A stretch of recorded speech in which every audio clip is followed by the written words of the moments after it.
You've landed at the edge of what medicine has known and what it's becoming. I'm Dr. Richard Rocker, and this is the Integrative Continuum, a podcast bridging biology, energy, and human potential. In each episode, we explore how quantum biology, frequency medicine, and ancient healing systems are transforming our understanding of health. This is where mitochondria meet meaning and blood work meets bioenergetics. Subscribe now and join me on the frontier of integrative healing, where science and soul are no longer separate.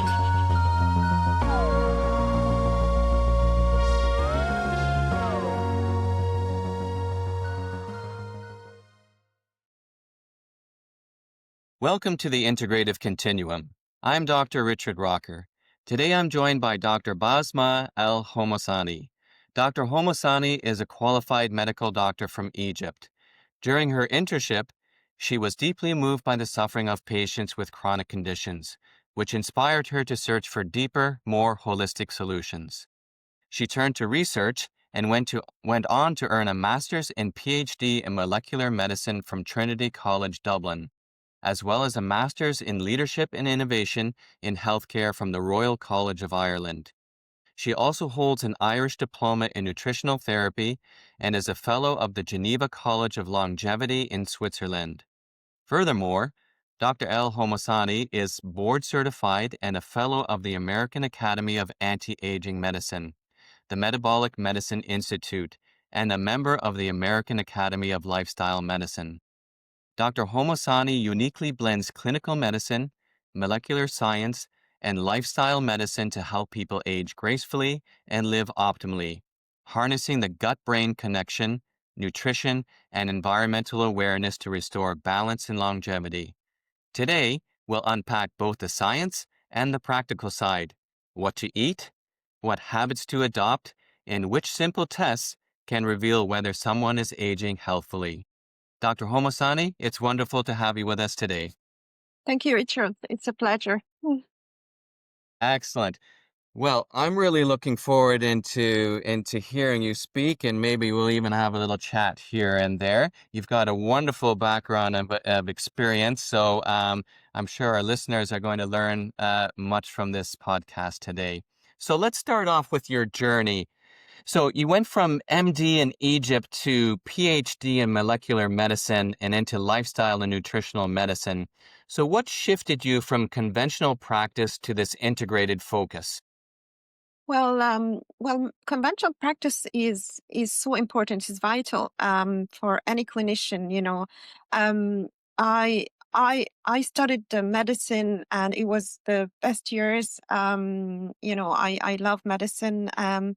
But when I went to practice in my internship, I tried to put theory into practice, but I was really taken up, and I really I felt touched by seeing patients coming with chronic diseases like hypertension, diabetes, and other like cancer, and they only coming to get medications. They don't look at them. No one is looking for the root cause of their sufferings. I have actually witnessed some burnout. I have witnessed doctors burnout, junior doctors, medical doctors.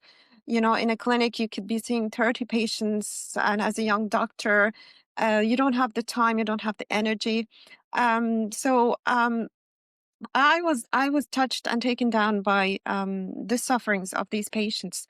So I decided after finishing my internship, we came here to Ireland. I decided to go deeper and study the root cause of chronic diseases at the molecular level, at the cellular level. So I studied. I was lucky enough to be enrolled into the molecular medicine program in Trinity College. And I did a master's degree and PhD. My PhD was on inflammatory cells, T cells during inflammation. So that has widened my horizons, widened my brain into knowledge of the, like the cellular level, why chronic diseases is started. At the molecular level, we looked at signaling, we looked at the environment that the cells are in. So it's like a combination of genetics and signaling pathways. It was a long journey, but I've learned a lot. So I wanted to put that into practice. I had to study more because my PhD was mainly on T cells inflammation and its role in inflammation and cancer.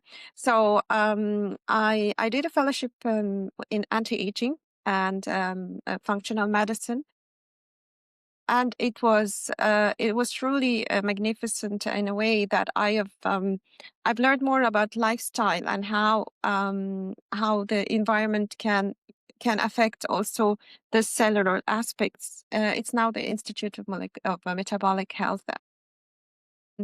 I also wanted more knowledge, so I did a diploma in nutritional therapy here in Ireland. I started working on merging the cellular aspects and lifestyle aspects, and I've gained more knowledge actually in aging and aging internally and externally. So that was and I also wanted to lead in this area, so I did master in leadership management in healthcare in the Royal College of Surgeons.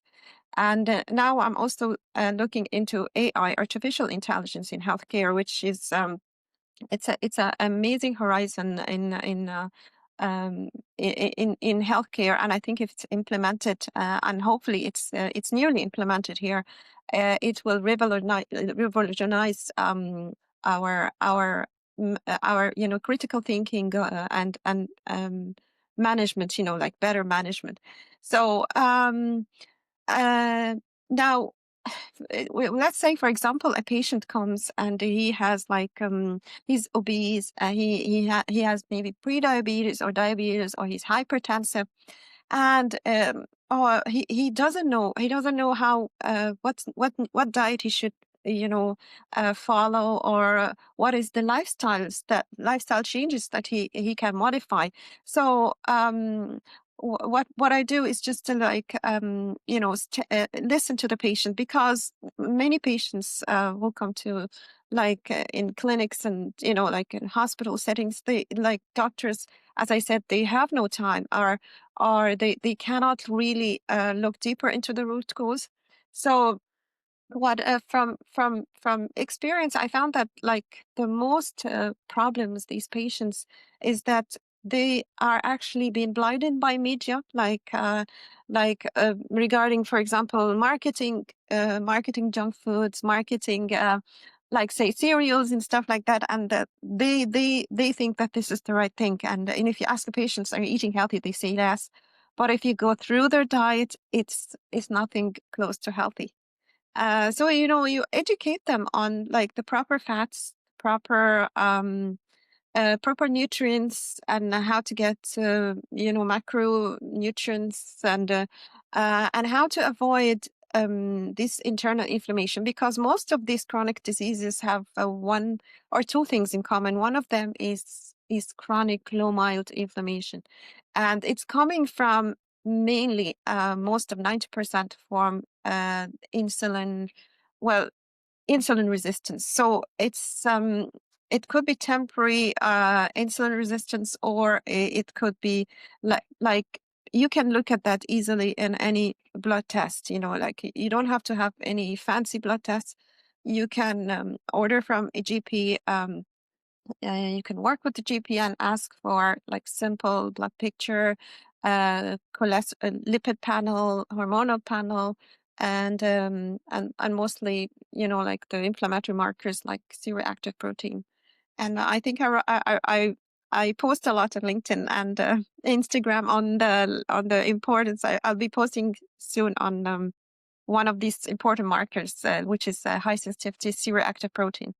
Yeah, I think that's I use that marker consistently with my patients as well. So yeah, I think a lot of times people are getting just a CRP. It's harder to get the high sensitivity, but listen, they're both very useful. And for the listeners out there, the C-reactive protein, I think we would consider as one of the primary inflammatory markers to really consider if there's an underlying inflammatory process going on. There may be some differences, I think, from maybe from practitioner to practitioner, what that level may be that we would constitute a serious inflammation. But I think that's definitely what we're looking at. Yeah. Um, you mentioned a couple things. The first thing, blinded by media. Geez, that seems to be the saying of the day consistently. And a lot of people, I think they really get confused because they're being pulled one way and another, and then there's 1,001 different diets, and people are jumping from one thing to another. And yet, what you talked about, that whole cellular health, is still not being affected in a positive way.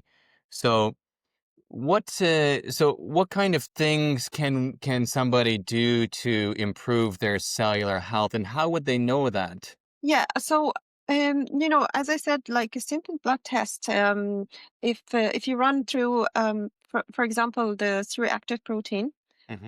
lipid panel, cholesterol panel, I look mainly at, I don't look at LDL as much as I look at the triglycerides.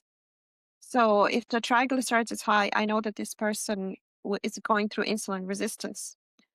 So this is one important a very important marker. HDL. So it's all simple, easy, and then and they're not inexpensive, um, blood tests. Yeah, Uh, they're all part of a standard test. Yeah. exactly, exactly. Um, but let's say if I have a woman with premenopause or menopause and she's worried about her LDL, I'll look first at triglycerides, and HDL, and there's a nice ratio. And I try to assure her if her triglycerides are good, then I'm not worried about LDL because LDL could be elevated during this hormonal, transition because it's trying actually to calm inflammation. Like so. Uh, Cholesterol can get high because it's trying to trying to calm inflammation in the body. So I mainly focus on insulin, and so I usually if you want to advise someone, I look at their diet and like if they're eating frequent meals, if they're eating a lot of sugar, excessive sugar, that can spike the insulin, and more insulin means more inflammation, more fat storage. Some people, that they are stressed. I look a lot at, one of the lifestyle factors for me, which is very important to look at, is stress. Because some people can be eating good, but they are under a lot of stress, and that can cause inflammation, as well as poor sleep. Like a lot of people don't understand that poor sleep can cause inflammation. So there's many S's I look for, and one of them is high sugar, sleep, stress, and this is the first things I look and talk to the patient about. Um, so if looking at the diet is one thing, and it can be easily explained and educate you can educate patients on it, to look at hidden sugars. There's condiments that has a lot of hidden sugars. Try to avoid excess sugar. Some people are addicted to cokes and sodas, and you explain to them that this is against their, it can cause cellular inflammation. um and also, like proper educating them on good sleep, like no blue light, as we said, and no uh n- sleeping a good sleep hygiene or sleep routine. It's very important. And there is hundreds and thousands of publications on that, how aging well. Regarding diet, the best is the Mediterranean diet. We studying a lot of aging populations. I think I posted that on LinkedIn. The lady who lived 117, she was in Spain. She had a very good diet. Her genetics were great. Her microbiome was great. One of the aspects I always, educate patients on the connection between the gut and the microbiome. Yeah, people feel when they eat like whole foods, home cooked foods, and high fiber, um, and those who eat junk foods and how it affects the mood. And I think this has been over and over in like a major scientific and all social media was talking about the gut brain connection. Like we know that since like 15 years ago, but now a lot of people are getting to know it. Yeah, yeah, absolutely. Moods, or sorry, foods definitely can and affect our moods. And in going back to everything that you said just before, watching the insulin levels and stress levels and getting proper sleep. I always say to people, listen, you can exercise and diet all you want, but if you're not getting proper sleep, your body can't recover properly. And that's really where I think an initial focus should be. Not that the others aren't important, but they can definitely affect your sleep as well. So, so when you talk about the gut-brain access to a patient, what are kind of the key signaling pathways that people should really know about? Well, at first I explain the amount of the amount of genetic information that is there, the amount of the trillions and trillions of bacteria, and they get so shocked, knowing that we have like maybe 40 trillion of of bacteria or ecosystem virus, and so the virome, the microbiome, the fungal, microbiome. Um, Now, the major signaling, like we have to know that one of the major transmitters in serotonin is actually 90% of it. It's a feel-good hormone. We know about it, and it's located in the gut. So it's directly connected to the brain. Like whatever. An example is that when you said, "Oh, when you feel stressed," and you said, "Oh, I have these butterflies in my stomach," that is exactly what is the science is showing now. Now, if we eat good food, like if we eat like what the ancestors, what our grandparents used to eat, they eat food cooked at home, seasonal fruits and vegetables, and good quality meats, like, and they actually never had that much sugary substance that we have now, or drinks. So when you eat well, the bacteria, there is actually the bacteria, it's beneficial bacteria. They digest this fiber and release something called short chain fatty acids, or butyrate, one of them butyrate. And this is actually directly modulates, calms inflammation. And it's actually, it directly interacts with our neurotransmitters in the brain.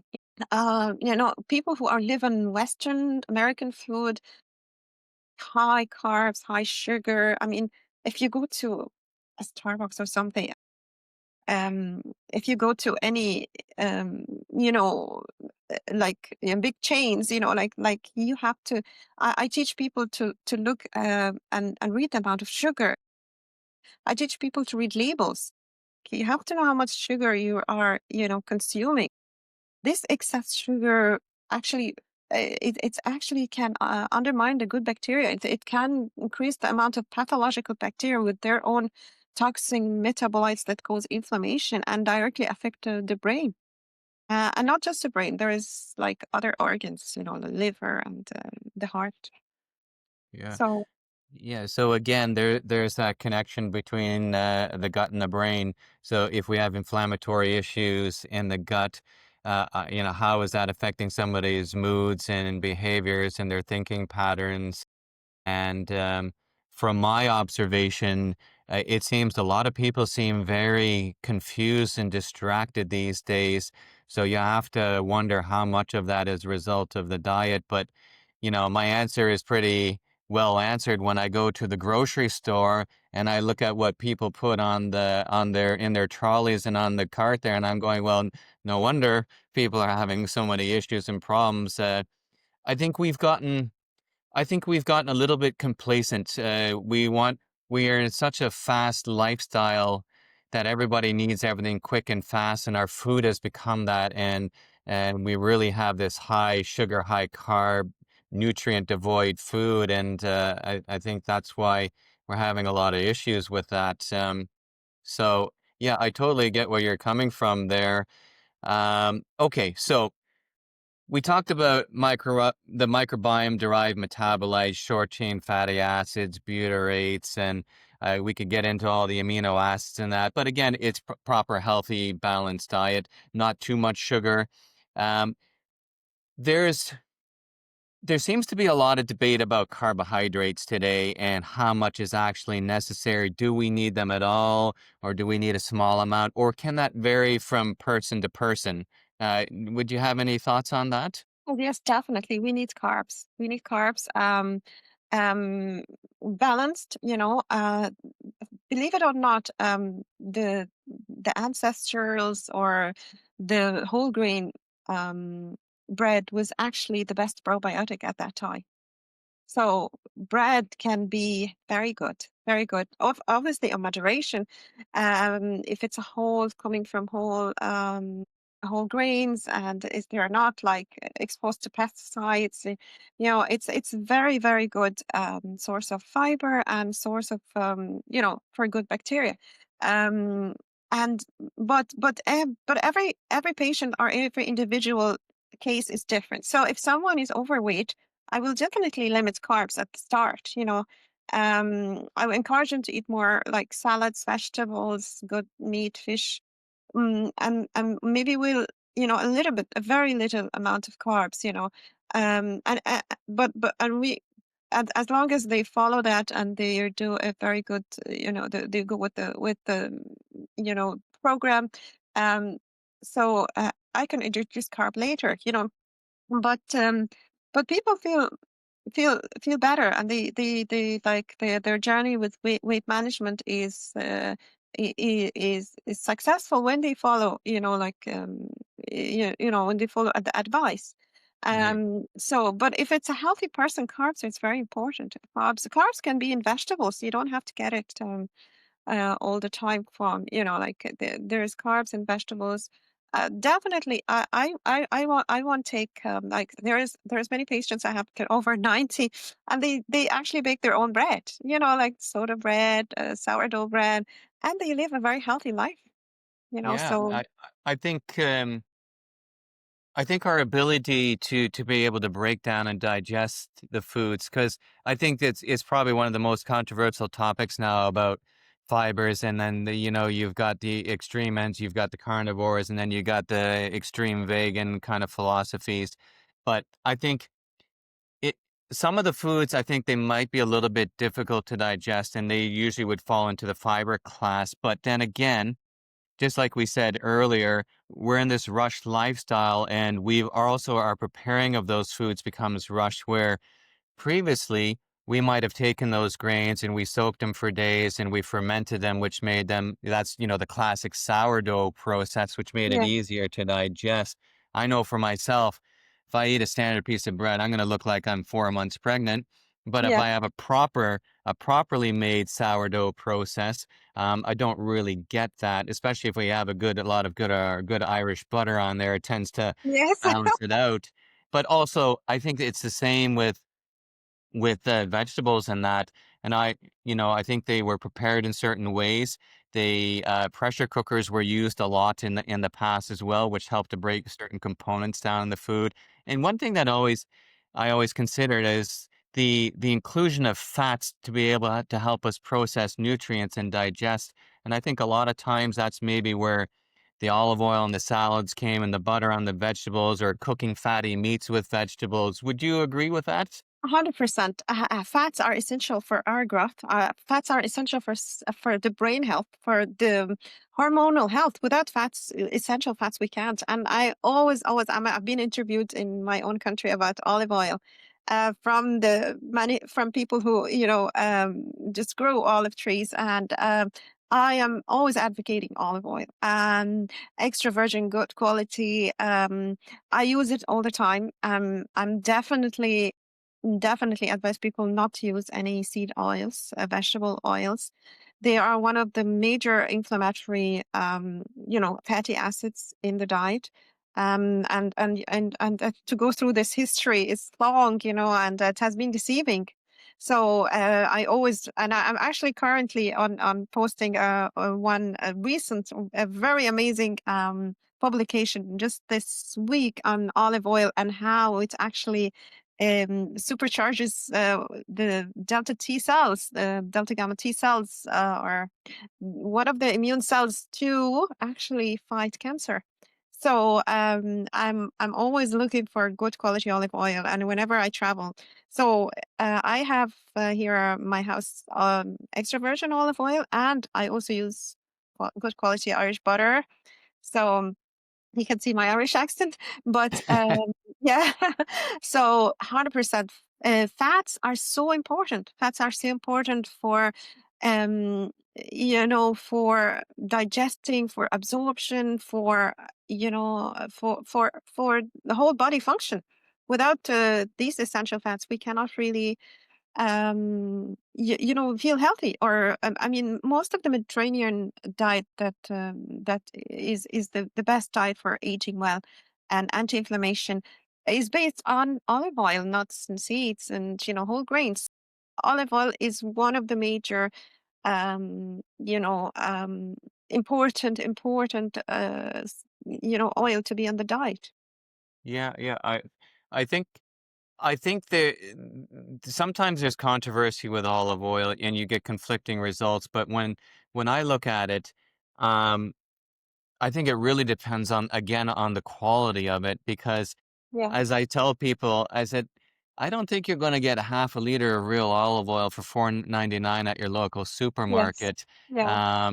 Because I've had real olive oil and it doesn't cost 4.99. You're usually looking 12, 15 euros or more for a bottle. Yeah. And when you smell and taste it, there is a definitive difference there. Yeah. So somebody that's writing it off, I would recommend to try to source out a Yeah. nice bottle. I think some big supermarkets now in Ireland, they are, you have to pay extra, like maybe €9 to get a better quality. Yeah. So, yeah, it can range from €9 to 16, something like that. Definitely, if you're lucky enough to go to Spain or Italy or Greece or Egypt, where and this month is actually olive oil where it's actually been pressed, and so it's been harvested this month. Yeah. So actually, if you are a connoisseur in this, you have to look at the back of the bottle. It has to be like single origin if you can. It has to be low acidity, less than 0.8%. So there is many, the best thing I like doing workshops on tasting, olive oil tasting. So this is one of the things that I always do. Excellent. I'll have to take part in that. But yeah, yeah, when you have a real olive oil, there's a huge difference to it. And I know there's a lovely Irish couple that have an online business there. They import olive oils from different parts of the olive producing nations. And I always encourage people if I think they haven't had a real olive oil, I'm going, go buy two bottles. I say spend 15 on one and 20 something on another and experiment with it and they always go, "Oh, that's so much money." I'm like, "Well, okay.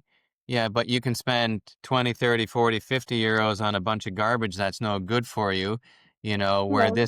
this is maybe even if it was 20 euros and it lasts you a month, well, considering the health benefits of it, that's really nothing. And I Yeah, think we have to put these if you things can into afford perspective. it. Yeah, if you can afford it, definitely. But there is like if you like some people cannot because you need to put it in salads and cook with it sometimes. So it's gonna be way expensive. But as I say, there's some big chains now are introducing like better quality. All the big chains, I think, yeah, they have a better quality olive oil, extra virgin olive oil. And that comes from customer and consumer demand. Yeah. Because if people are complaining that, "Oh, my shop doesn't have this or that or the other," well, I said, "Did you ever ask the manager?" Yeah.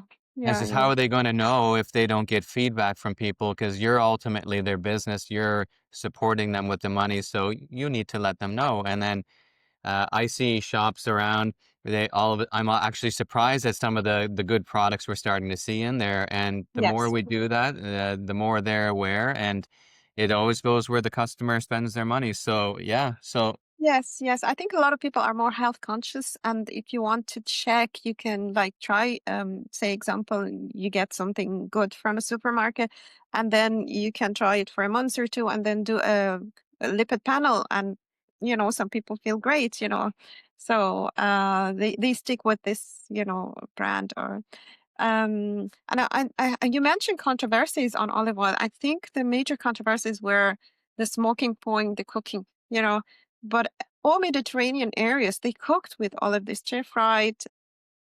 Now, um, if you want to age well and avoid inflammation, definitely you should avoid frying in with any oil.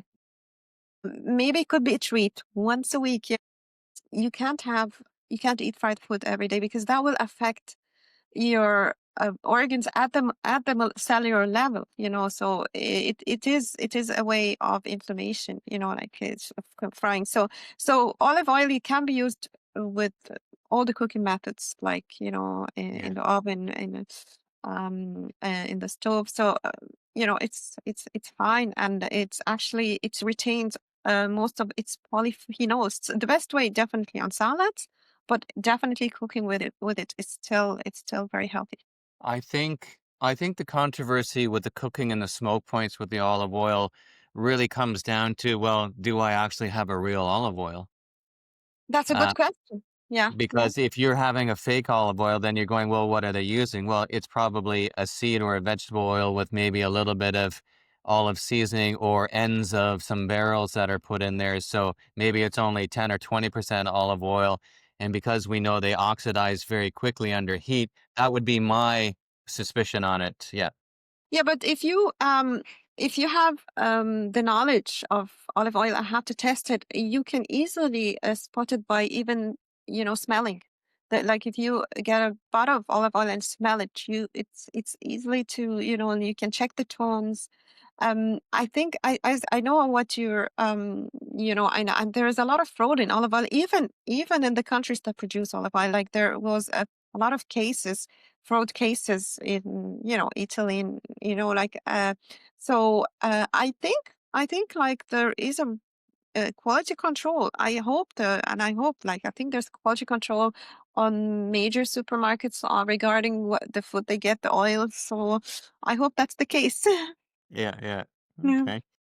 All right. So we were just talking about the gut-brain axis there. So if we could give listeners maybe three immediate daily habits to protect the gut-brain axis, what would you suggest that they be? Definitely, definitely. So staying away from processed to ultra processed foods like excessive sugar, eating a good diet.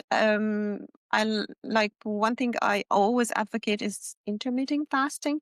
So, like, you can't load your system every 2 hours. You can't just eat frequently. So just have a good breakfast, lunch, and dinner. Just not very late.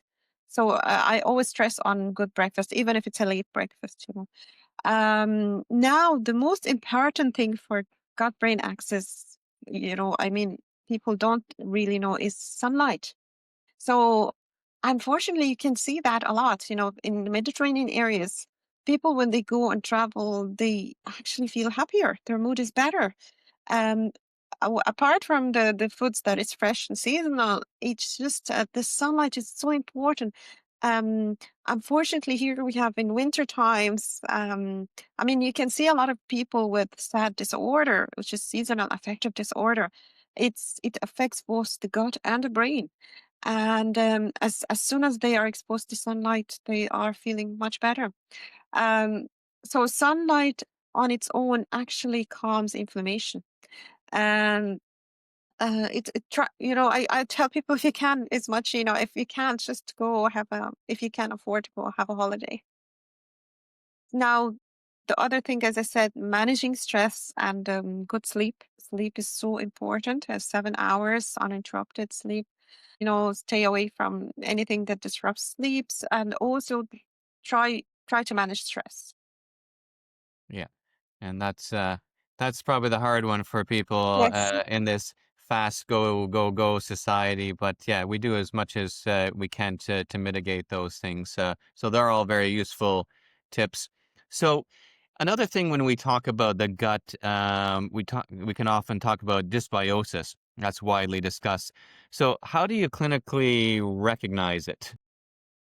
Well, I used to do the expensive tests, like stool analysis, and now they can be expensive for the patients. And I found the end of the whole things is just going back to the treatment. The management is the same.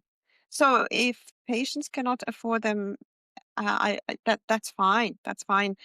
You don't have to put like a lot of toll or pressure on a patient that he's already or she's already, you know, stressing about her gut. So dysbiosis, which means that an imbalance in the good and bad bacteria, and there is more of the bad bacteria. We have to know that most of the bacteria lives in our colon. There's a little bit on the small intestine. So if this bacteria goes up a little bit in the small intestine, it can cause something called SIBO, and it can affect digestion. It can also put a tremendous load on it affects mood, tremendously. So like managing dysbiosis is exactly I'll treat it like. We'll have to look at the diet. um, um, now, if a patient comes just by tell me symptoms, like his symptoms is just bloating after they eat, we can do an elimination diet. Sometimes it's from dairy, like because it's just people as they grow up, 70% of the world in some areas they cannot digest lactose, so they have a lactose intolerance. And it can come, actually, this crisis can come if you look at a medical history, and it can come from overuse of antibiotics or antifungals, or actually I have in my family witnessed from food poisoning. So recurrent attacks of food poisoning can actually affect the gut barrier and cause leaky gut. And it can affect the every aspects of the microbiota in the gut. Yeah. So when would targeted testing generally be helpful versus trying, let's say, these broad lifestyle interventions?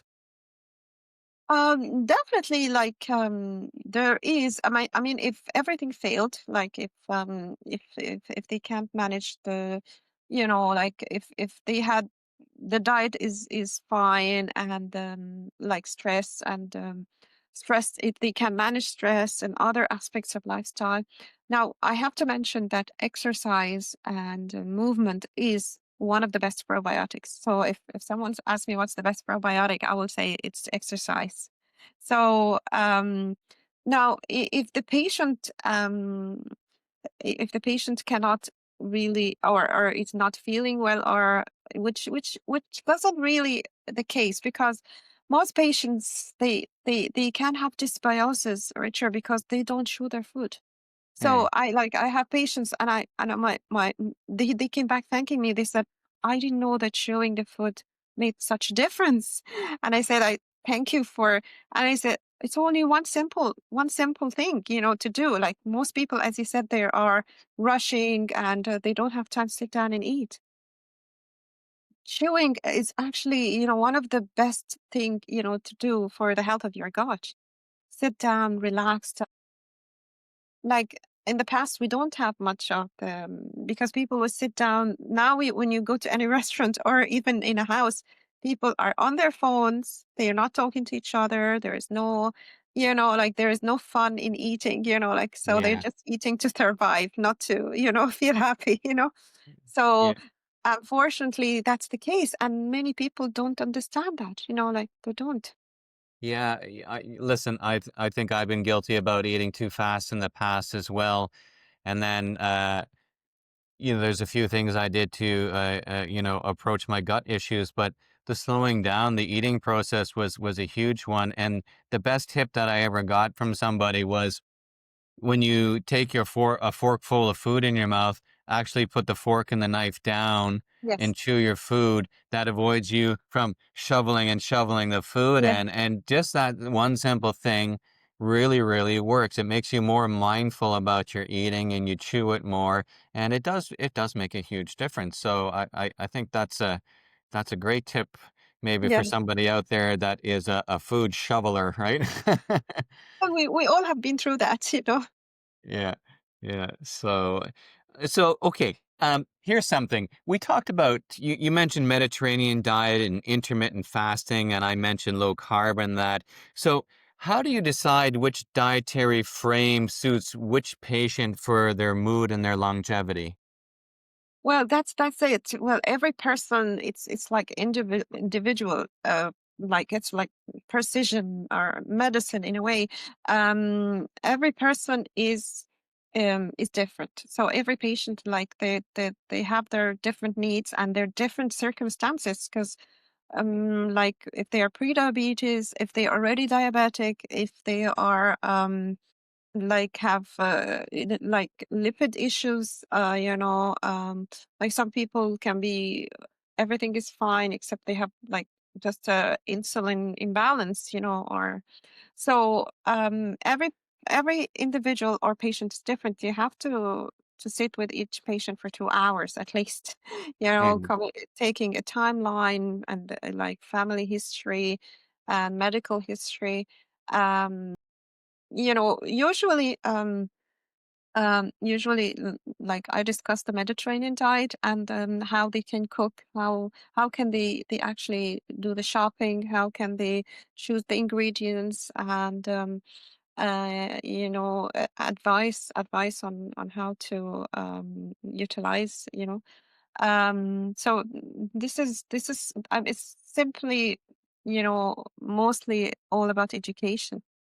Yeah, I think that probably the main point from what you're saying is not to overdo foods that will raise the glycemic load in the body, and making sure that you have enough of the biochemical components that actually makes up your body. And I think that's where probably the major argument and debate is with diets. And from what I'm seeing, it seems fats and proteins are always seem to be the one. And people are arguing, well, how much do we actually really need? you know you got some diets that aren't having any, or they're getting them from sources that they may not even fully digest. And then you've got others that's all they're eating all the time. So is there a difference there, or could maybe genetics play a part where somebody was born and bred? Might that have an influence on that decision, or is that just standard for everybody? It's not like epigenetics is where like the genes, like the study of how the environment affects your genes. So you can have twins or two twins, and one of them they both have the genetic risk for diabetes, and one of them, if you give him um, to eat well and good lifestyle and movement, and and the other one, if they keep on eating the processed foods, and like they're not doing any exercise. So definitely even though both of them have the genes, but they don't one of them will not actually express this gene. So it all depends on the environment that you put your genes on. And this is like mainly the whole science about now. And every individual is different regarding proteins and fats. If a patient want to lose weight, it's different diet than if someone who wants to build muscles. Hmm. Even if someone is lactose intolerant, and like there are some people, every individual different. Like some people can be very happy tolerating some types of cheese and yogurt, while others they can't. So it's just working with each individual on their and looking what they want to achieve. Okay. Okay. So, okay. So we mentioned, let's see, let's do a review here. We mentioned environmental factors, light, sleep. I think we probably didn't get too much into toxins a little bit. Yes. How do we get exposed to toxins, or how do they affect us, or can we even metabolize them effectively? Can you shed a little bit of light on Yeah, that? definitely. See, we are actually continuously exposed to toxins.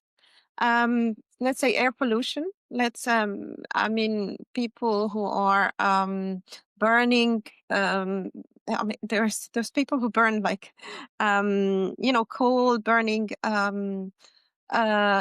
This anything that is polluted in the air actually reaches the lungs and is absorbed into the body. Yeah. So toxins can be in the environment, in the air, nanoparticles or microplastics. Sorry, not microplastics. In like a lot of people, I tell them, oh, if you want to drink tea, like stay away from and have to be loose tea, but not the tea bags because there really is hundreds and thousands of plastic microplastics into the system.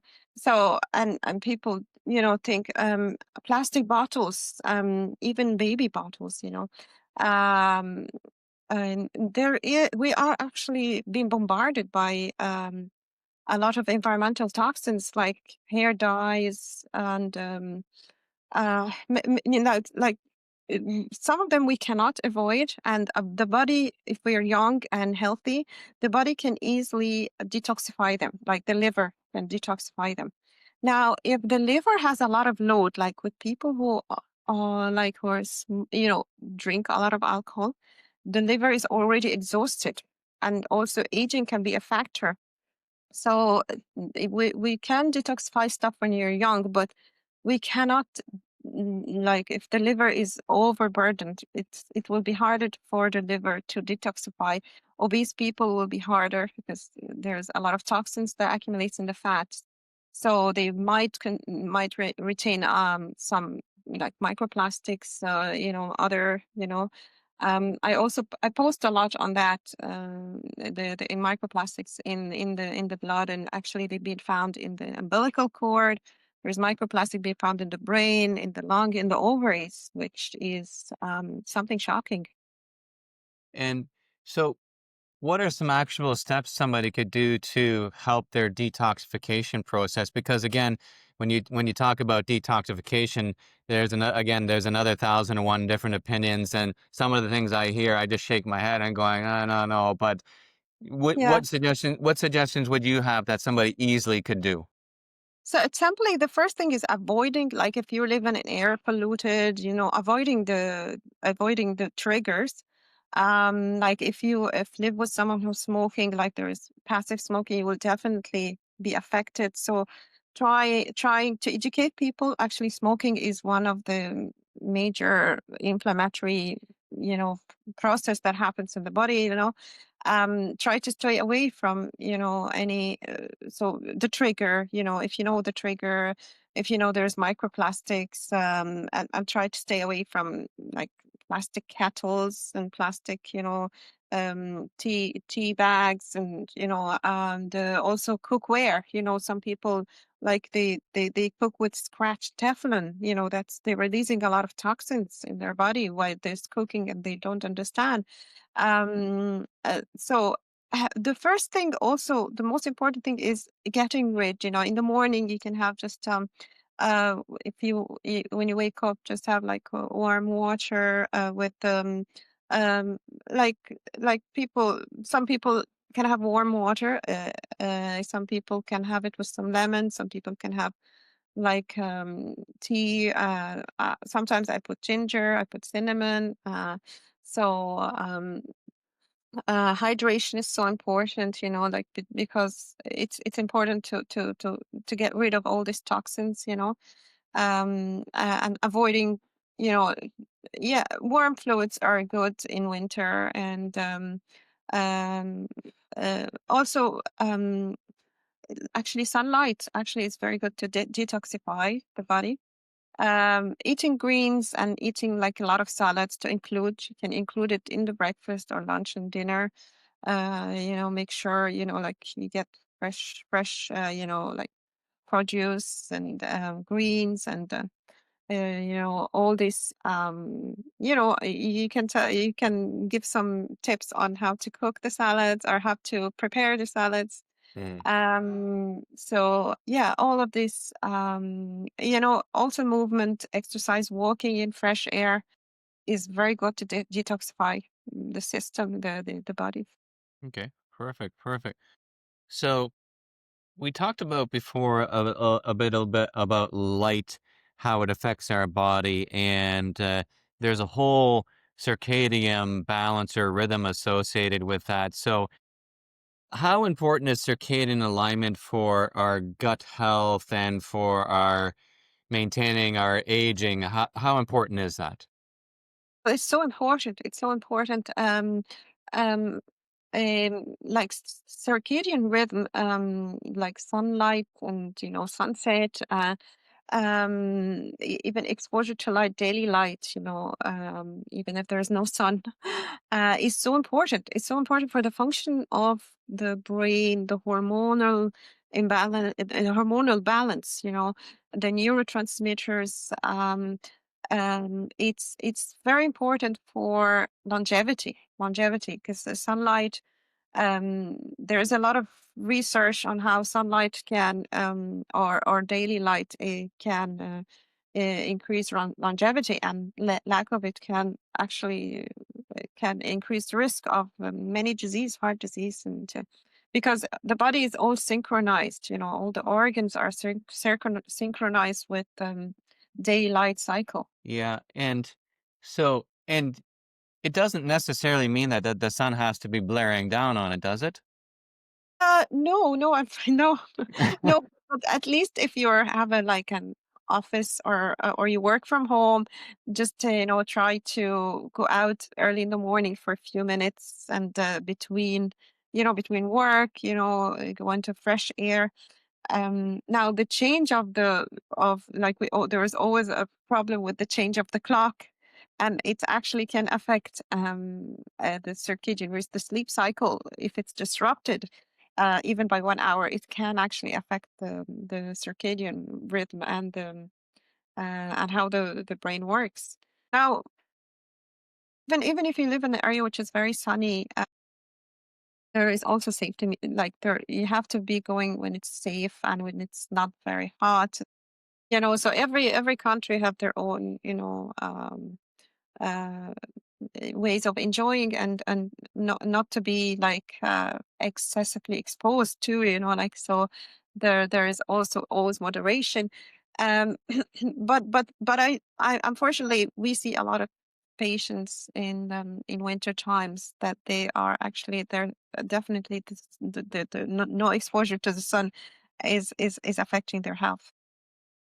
Yeah, I think yeah, I see that as well. And my recommendations generally for those people, you can get SAD lamps, which you can use in the morning. So they would produce a lux, which is the measurement of light. I think you want over 10,000, and you can use that in the mornings, to help, especially now when we get up and you get up and it's still dark for another 2 hours kind of thing. Something like that could possibly be helpful. But then there are other modalities like even red light therapy, which is gaining a lot of popularity.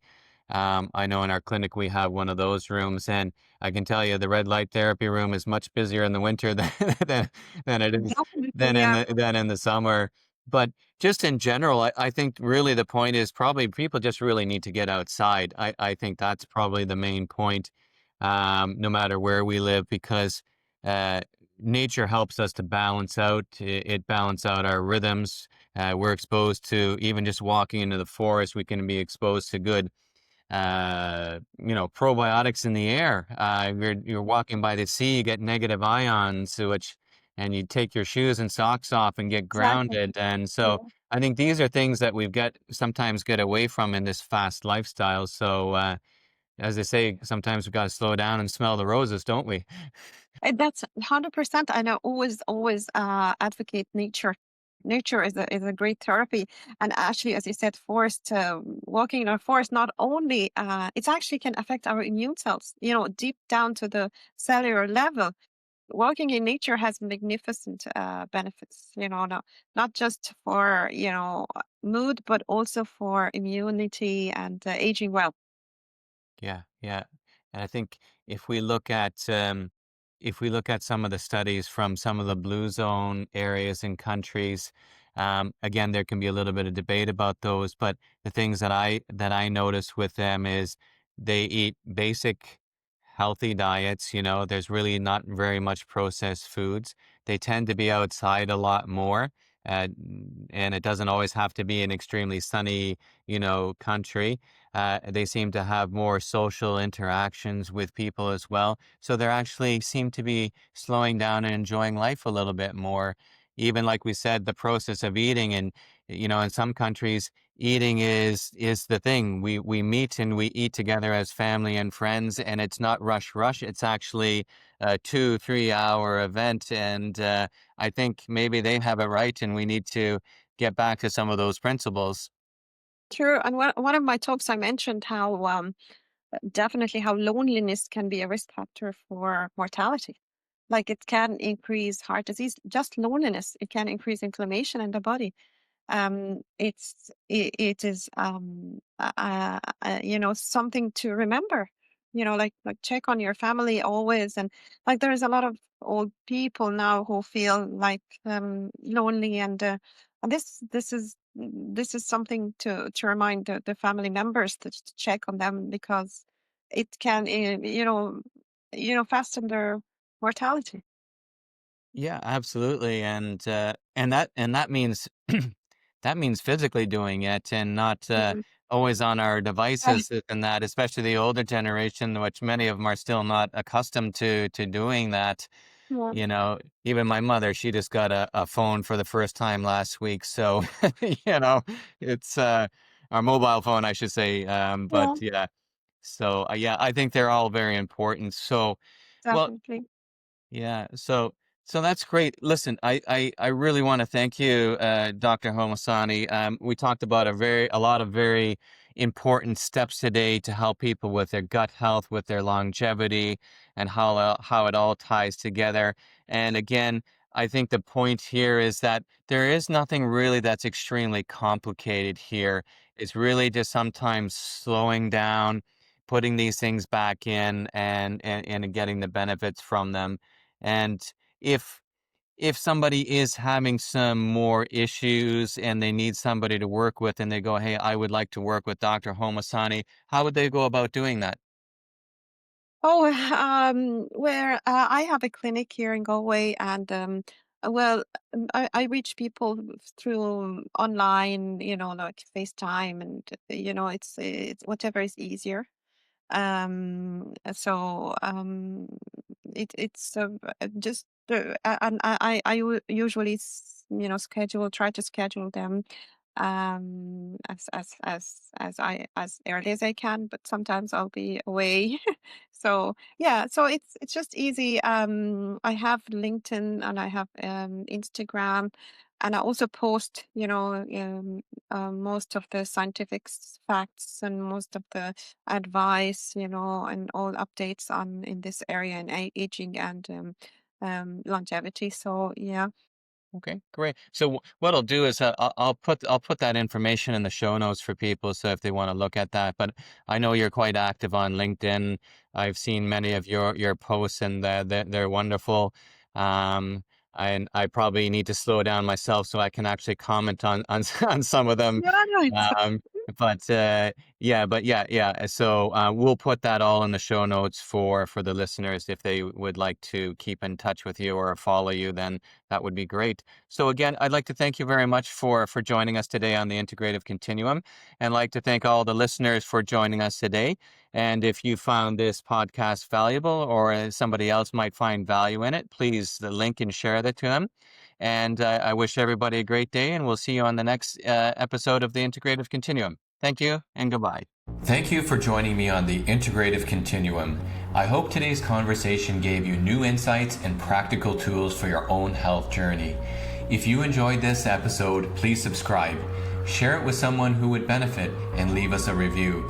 It helps us spread this message further. Until next time, I'm Dr. Richard Rocker. Stay curious, stay empowered, and keep moving forward on your path to integrative health.